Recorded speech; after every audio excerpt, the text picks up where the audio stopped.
Today's day lulav of Chaim Vital, Lamed Nisan, and Chaim Vital was born in 1543. He died in 1620. As we know, he was the student of a couple of rabbis. One is the Moshe Alshich, which he received the rabbinic ordination from him.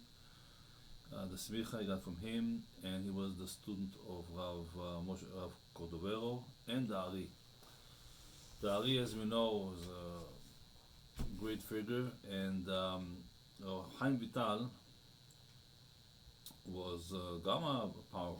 His soul was a huge soul, and he was very much into. I mean, he learned all the other parts of the Torah, the Pshat, right? The Torah, the Tanakh, the Mishnayot, and Gemara, and everything. But then he focused a lot in the secrets of the Torah, on the Zohar, and he thought he was amazing in it, and he was writing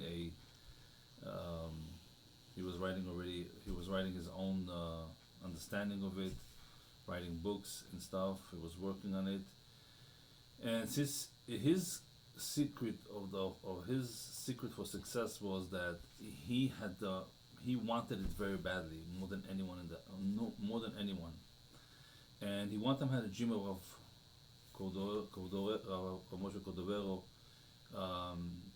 because he was learning his stuff, but he was still not satisfied with it. He wanted to understand more and deeper, and he gave him a blessing that, in the dream, that I'm gonna pray for you that you're gonna, reach very high levels no one ever reached until this day. Meaning his days. And after that, the Ari had a Ruach HaKodesh, and he came to him that you have to go and teach of Chaim Vital. Go to Israel, because he was living in Egypt, in Mitzrayim, the Ari, and he said go to Israel, to the Tzfat, and teach of Chaim Vital. That was he came for this world to teach of Chaim Vital. The Ari was very high levels in Kabbalah. He was learning something, just a passage for 6 days to open the secrets of the Kabbalah, of the Zohar.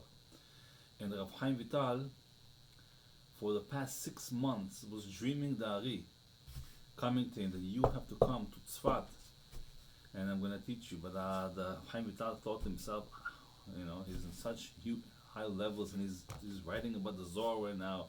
He just dismissed it, and it was happening every single day. After 6 months, Chaim Vital decided, you know what, I'm going to go check it out.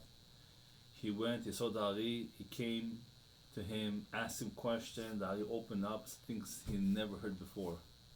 He asked another question, and the same thing, I think even a third one, and after that, Ari told him no more. That's it.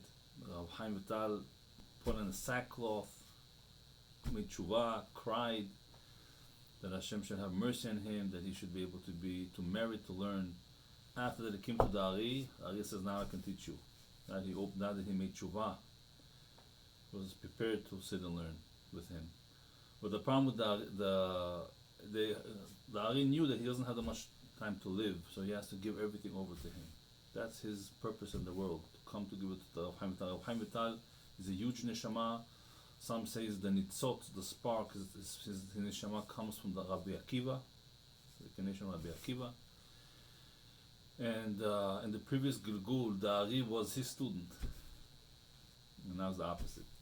So what we were saying. So now, Rav Chaim Vital, after he made tshuva, the Ari started to teach him. Well, Chaim Vital, that his problem was that he was trying to work on his behavior, to have good midot.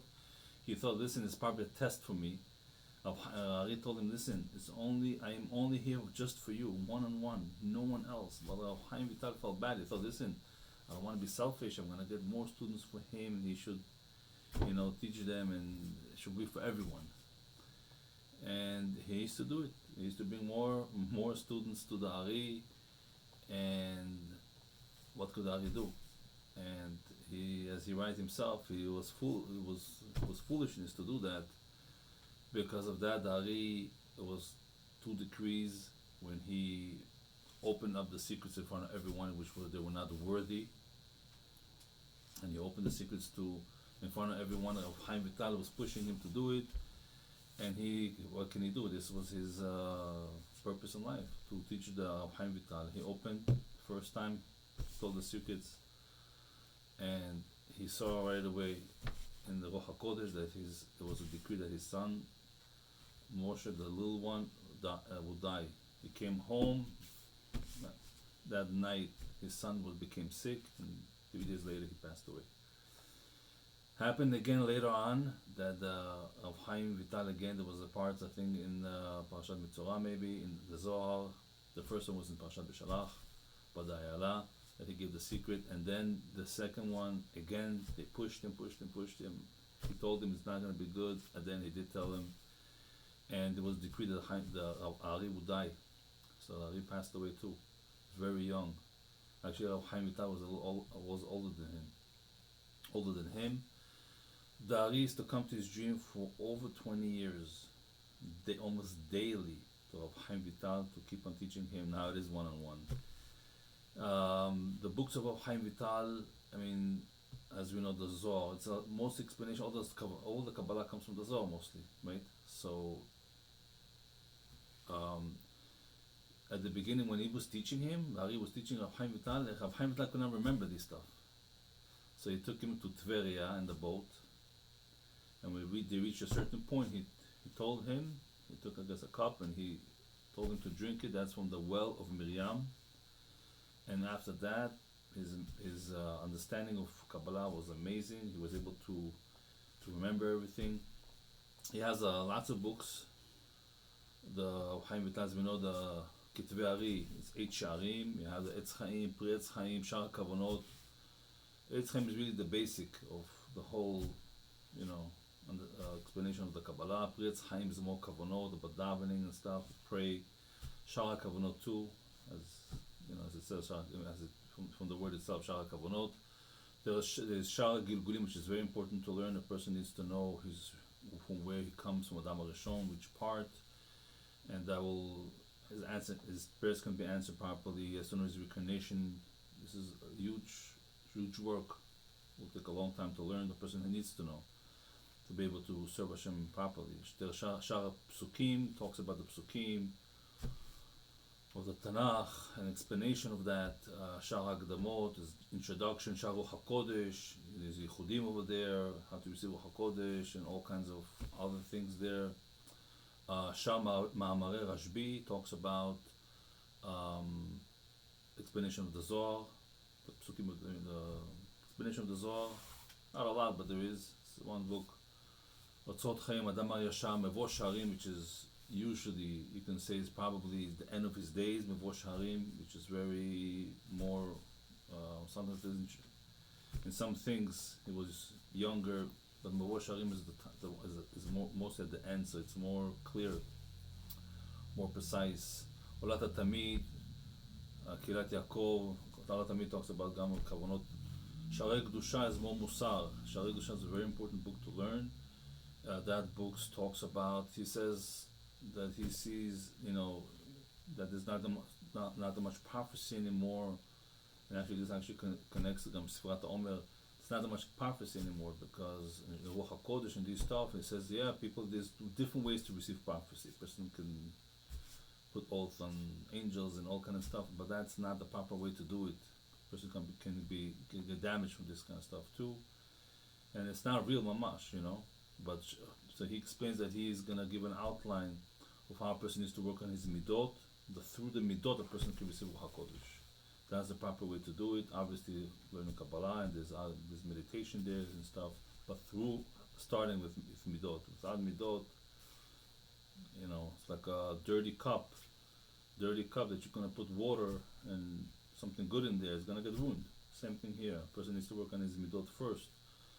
So when he fills the water, before he fills that cup, it's going to be clear and good. Same thing with the person.